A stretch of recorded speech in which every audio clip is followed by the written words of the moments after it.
पहला हिस्सा है मैग्नेटिक सर्किट सिलेबस और दूसरा है मैग्नेटिक मटेरियल सिलेबस, ताकि बहुत बढ़िया तरीके से क्लासिफिकेशन रहे।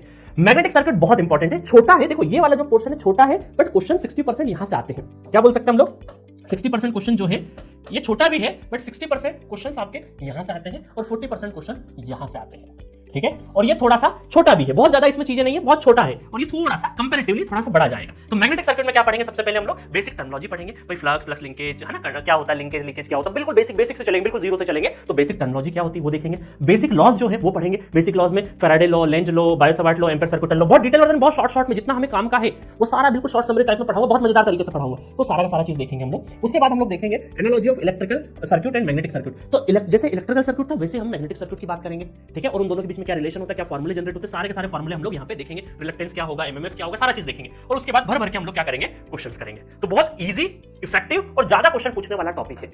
और ये सारे लॉस आपको बहुत सारी जगह पे यूं भी काम आना ही है, ठीक है। और क्वेश्चन आते हैं डायरेक्टली, इन लॉस से क्वेश्चन आते हैं, इस वजह से भी ये पढ़ाना जरूरी है। जेईई में डायरेक्ट क्वेश्चन पूछते हैं, ठीक है। चलो, तो ये हो गया हमारा बेसिक मैग्नेटिक सर्किट सिलेबस। दूसरा है मैग्नेटिक मटेरियल सिलेबस। मटेरियल में सबसे पहले देखेंगे ओरिजिन ऑफ मैग्नेटिज्म। भाई मैग्नेटिज्म की ओरिजिन कैसे हुई, ऑर्बिटल मोशन, स्पिन मोशन, बिल्कुल घबराइएगा मत, केमिस्ट्री नहीं पढ़ेंगे, बहुत शॉर्ट तरीके से, बहुत इफेक्टिव तरीके से, मजा आ जाएगा आपको कि यार सर बहुत ज्यादा दिमाग भी नहीं लगाना पड़ा और आपने बहुत आसान तरीके से स्टोरी के फॉर्म में सारा का सारा चीज बता दिया, है ना। तो आपको ओरिजिन ऑफ मैग्नेटिज्म कैसे होता है वो देखेंगे, क्लासिफिकेशन ऑफ मैग्नेटिक मटेरियल देखेंगे, मैग्नेटिक ससेप्टिबिलिटी, इसको काई भी बोलते हैं, कोई साई भी बोलते हैं ना, CHI, कोई काई भी बोलते हैं, कोई साई भी बोलते हैं, अलग अलग प्रोनाउंसिएशन, हम तो काई बोलते हैं।